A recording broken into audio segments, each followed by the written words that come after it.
సరే, అద్భుతమైన కట్టడాలు, ప్రపంచ ప్రఖ్యాతి అడవులన్నీ నాశనం అయిపోయినాయి. ఎంతమంది నిర్వాసితులైనరు? ఏమిటి దానివల్ల అంటే భిక్షం గారు ముందు మాటలు రాస్తాడు. తెలంగాణ ప్రజలు రోజుకు 63 కోట్ల రూపాయల ఇంట్రెస్ట్ చెల్లిస్తున్నారు. 63 కోట్లు ప్రతిరోజు. అది ఎప్పుడు? విద్యుత్ శక్తి సరఫరా అవసరం లేనప్పుడు. మీరు ఆ పంపులు ఆన్ చేసి విద్యుత్ శక్తి కూడా చేస్తే అది రోజుకు 150 కోట్లు 170 కోట్లు అవుతుంది. రైతు బాగా పంట పండిస్తే కష్టపడి నీళ్లు అంది దాంట్లో ఎకరాకు ఒకవేళ సంపాదించగలిగితే రాబడి 60,000 రూపాయలు సంవత్సరం.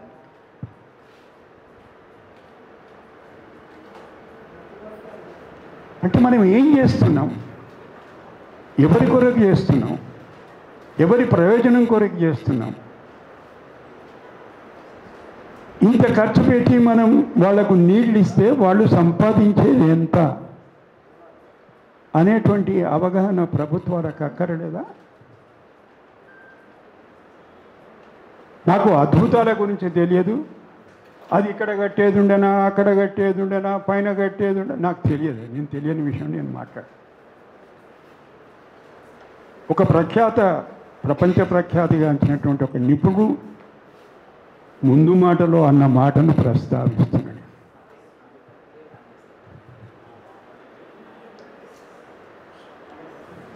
ఆశ్చర్యం అనిపించింది నాకు.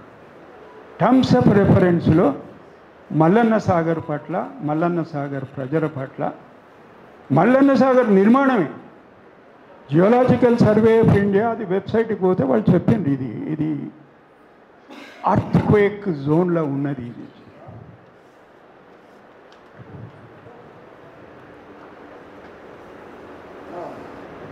వీటిని ప్రజాక్షేత్రంలో పెట్టాలి, మనం చర్చించాలి.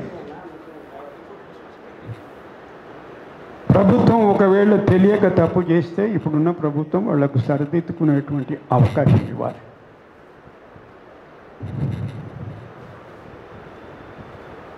నేను టర్మ్స్ ఆఫ్ రెఫరెన్స్ తెచ్చైతే నాకు చాలా ఆశ్చర్యం వేసింది. రెండో విషయం ఏమిటంటే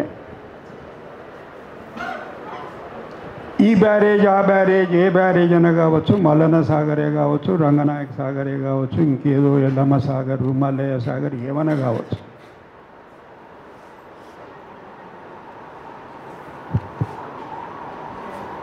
అక్కడ అందరికీ భూముల్ని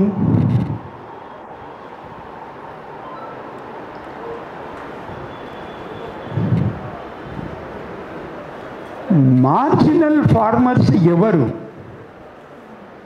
ఎవరికి ఇస్తున్నాం ఈ నీళ్లు? భూమి ఉన్నవాడికి అప్పటికే కొంత వసతి ఉంది, వాడికి బోర్వెల్ ఉంది, ఏదో ఒక వాగు ఉంది, ఏదో ఒక చెరువు ఉంది, బతుకుదేర కొరకు ఏదో ఉంది. దీంట్లో మార్జినల్ ఫార్మర్స్ ఎంతమంది, స్మాల్ ఫార్మర్స్ ఎంతమంది, ఈ ప్రాజెక్టు వల్ల ప్రయోజనం చెందుతున్నటువంటి రైతులు ఎవరు? ఒకటి, ఏ సామాజిక వర్గానికి చెందిన వాళ్ళు వీళ్ళు? దళితులకు ఇస్తున్నామా? మైనారిటీలకు ఇస్తున్నామా? అత్యంత వెనుకబడిన వర్గాల వారికి ఇస్తున్నామా? ఎవరికి ఇస్తున్నావు ఈ నీళ్లు అనేటువంటి ప్రశ్న ఇప్పటి వరకు ఎవరు లేవనెత్తలేదు. నాకెందుకు జ్ఞాపకం వచ్చింది ఈ విషయం అంటే, సుప్రీంకోర్టు నాకు ఏదో ఒక చిన్న పనొప్ప చెప్పింది కర్ణాటకలో. ఏం పని అంటే, అక్కడ మైనింగ్ వల్ల పెద్ద విధ్వంసం జరిగింది.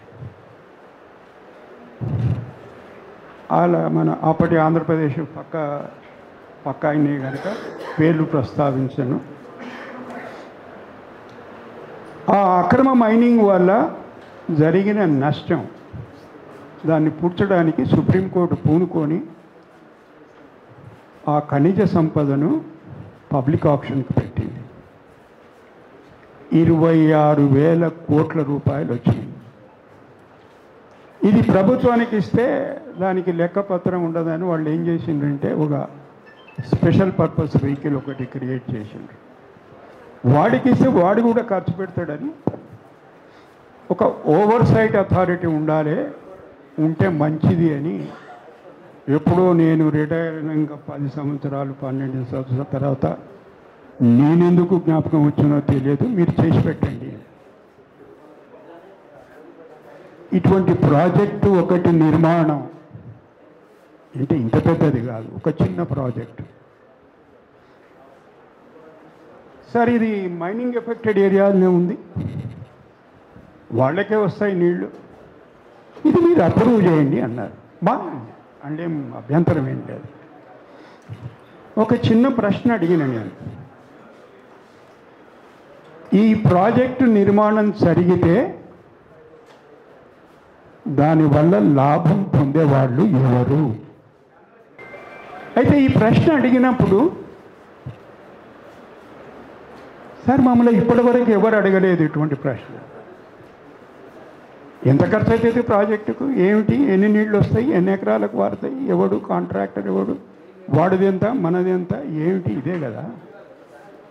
నేను I want the list of beneficiaries together with their social status.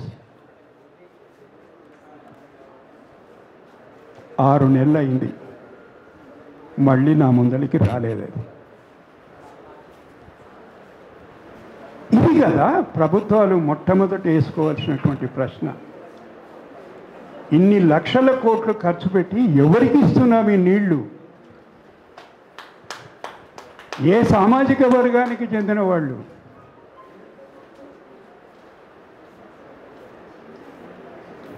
దానికి దిక్కు దివాణం లేదు. అంటే ఎప్పటి నుంచో మనస్సులో ఉన్నటువంటి ఈ ప్రశ్నలను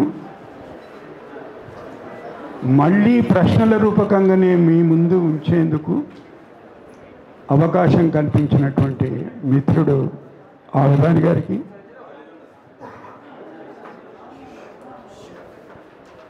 ఆయన లోపల ఎంత కరుణ, సహృదయం, బాధ,